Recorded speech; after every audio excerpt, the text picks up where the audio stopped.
Cari fratelli e sorelle, buongiorno. Oggi, ultimo giorno dell'ottava di Pasqua, il Vangelo ci racconta la prima e la seconda apparizione del risorto ai discepoli.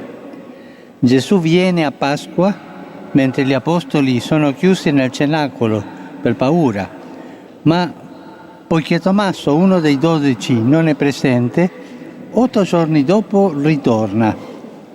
Focalizziamoci su due protagonisti, Tommaso e Gesù, guardando prima al discepolo e poi al maestro. È un bel dialogo che hanno questi due. L'apostolo Tommaso, anzitutto, egli rappresenta tutti noi, che non eravamo presenti nel cenacolo quando il Signore è apparso e non abbiamo avuto altri segni fisici o apparizioni da parte di Lui. Anche noi, come quel discepolo, a volte facciamo fatica.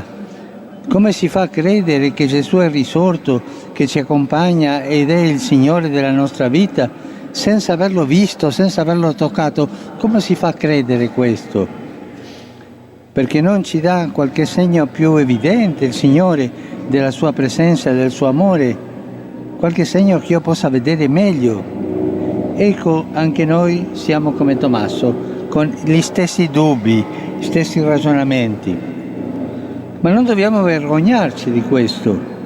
Raccontandoci la storia di Tommaso, infatti, il Vangelo ci dice che il Signore non cerca cristiani perfetti. Il Signore non cerca cristiani perfetti. Io vi dico, io ho paura quando vedo qualche cristiani, qualche associazione dei cristiani che si credono i perfetti. Il Signore non cerca cristiani perfetti. Il Signore non cerca cristiani che non dubitano mai e ostentano sempre una fede sicura. Cioè, quando un cristiano è così, qualcosa non va bene? No, l'avventura della fede, come per Tommaso, è fatta di luce e ombre, se no che fede sarebbe? Essa conosce tempi di consolazione, di slancio, di entusiasmo, ma anche stanchezze, smarrimenti, dubbi e oscurità. Il Vangelo ci mostra la crisi di Tommaso per dirci che non dobbiamo temere le crisi della vita e della fede. Le crisi non sono peccato, sono cammino. Non dobbiamo temerli. Tante volte ci rendono umili perché ci spogliano dall'idea di essere a posto, di essere migliori degli altri. Le crisi ci aiutano a riconoscersi bisognosi, ravvivano il bisogno di Dio e ci permettono così di tornare al Signore, di toccare le sue piaghe, di fare nuovamente esperienza del suo amore come la prima volta. Cari fratelli e sorelle, è meglio una fede imperfetta ma umile, che sempre ritorna a Gesù, di una fede forte ma presuntuosa, che rende orgogliosi e arroganti. Guai di questi, Guai. E davanti all'assenza e al cammino di Tommaso, che è spesso anche il nostro, qual atteggiamento di Gesù? Il Vangelo per 2 volte dice che egli venne. Una prima volta, poi una seconda volta, 8 giorni dopo. Gesù non si arrende, non si stanca di noi, non si spaventa delle nostre crisi, non si spaventa delle nostre debolezze. Egli ritorna sempre. Quando le porte sono chiuse, torna. Quando dubitiamo, torna. Quando, come Tommaso, abbiamo bisogno di incontrarlo e di toccarlo più da vicino, torna. Gesù torna sempre, bussa alla porta sempre e non torna con segni potenti che ci farebbero sentire piccoli, inadeguati, vergognosi pure, ma con le sue piaghe. Torna mostrandoci le sue piaghe, segni del suo amore che ha sposato le nostre fragilità. L'amore di Gesù ha sposato le nostre fragilità. Fratelli e sorelle, specialmente quando sperimentiamo stanchezze o momenti di crisi, Gesù, il risorto, desidera tornare per stare con noi. Aspetta solo che lo cerchiamo, lo invochiamo, persino che, come Tommaso, protestiamo, portandogli i nostri bisogni e la nostra incredulità. Egli torna sempre, perché è paziente e misericordioso. Viene ad aprire i cenacoli delle nostre paure, delle nostre incredulità, perché sempre ci vuol dare un'altra opportunità. E Gesù è il Signore delle altre opportunità. Sempre ci dà un'altra, sempre. Pensiamo allora all'ultima volta. Facciamo un po' di memoria. Pensiamo all'ultima volta che durante un momento difficile, ognuno di noi, o un periodo di crisi, ci siamo chiusi in noi stessi, barricandoci nei nostri problemi e lasciando Gesù fuori casa. E ripromettiamoci la prossima volta, nella fatica di ricercare Gesù, di tornare a Lui, tornare al suo perdono. Lui sempre perdona, sempre. Tornare al suo perdono, tornare a quelle piaghe che ci hanno risanato, così diventeremo anche capaci di compassione e di avvicinare senza rigidità e senza pregiudizi le piaghe delle altri. La Madonna, Madre di Misericordia, a me piace pensarla come Madre di Misericordia, è il lunedì dopo della Domenica della Misericordia, che la Madonna ci accompagna nel cammino della fede e nell'amore. Regina Celi, letare, alleluia. E a quei meruisti portare, alleluia. Resurrexit, sic ut dixit, alleluia. Ora pro nobis Deum, alleluia. Gaude letare, Virgo Maria, alleluia. Quia surrexit Dominus vere, alleluia. Deus, qui per resurrezione in Filii Tui Domini nostri Gesù Christi, mundum latificare dignatus est, presta quesumus, ut per eius genetricem Virgine Mariam, perpetue capiamus gaudia vitae. Per Christum Dominum nostrum. Amen.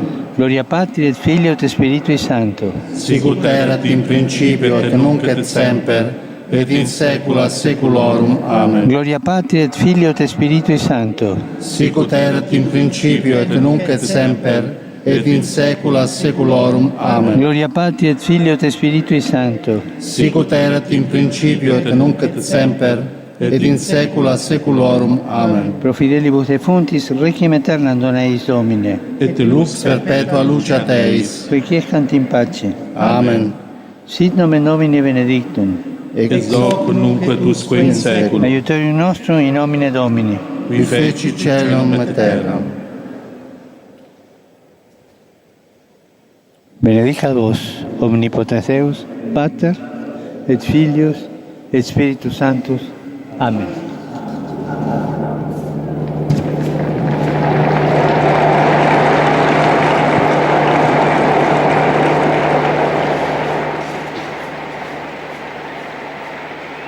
Cari fratelli e sorelle, oggi varie chiese orientali, cattoliche e ortodosse e anche diverse comunità latine celebrano la Pasqua secondo il calendario giuliano.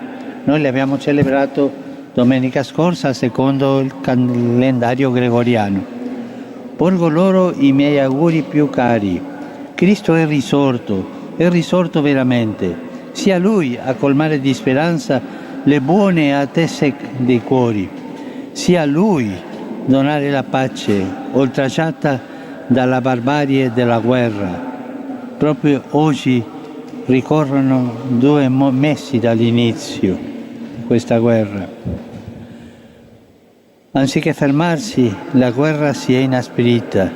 È triste che in questi giorni, che sono i più santi e solenni per tutti i cristiani, si senta più il fragore mortale delle armi anziché il suono delle campane che annunciano la resurrezione. Ed è triste che le armi stiano sempre più prendendo il posto della parola. Rinnovo l'appello a una tregua pasquale, segno minimo e tangibile di una volontà di pace.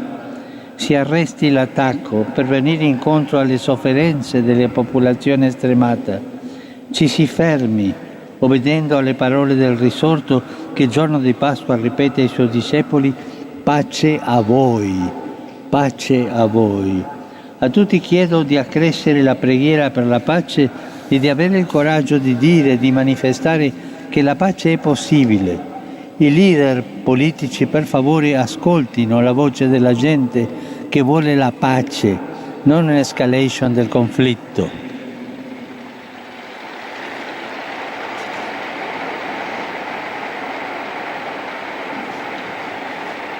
A questo proposito saluto e ringrazio i partecipanti alla marcia straordinaria Perugia-Assisi per la pace e la fraternità che si svolge oggi, come pure quanti vi hanno aderito dando vita ad analoghe manifestazioni in altre città d'Italia.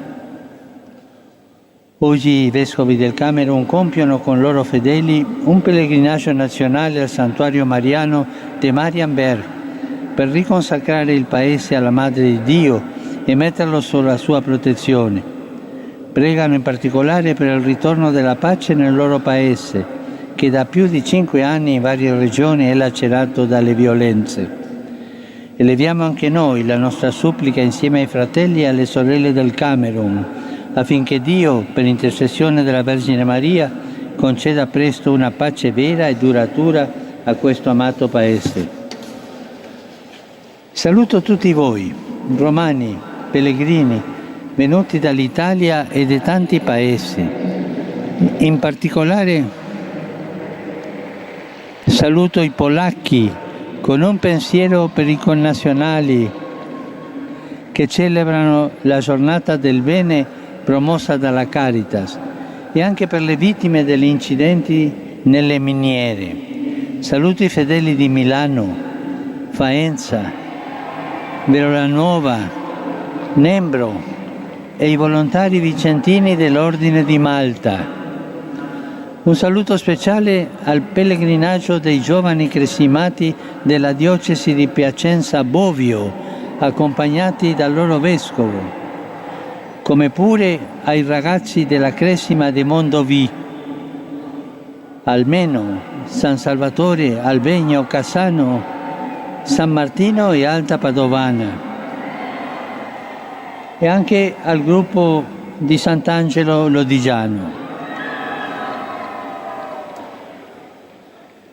Saluto i devoti della Divina Misericordia convenuti qui,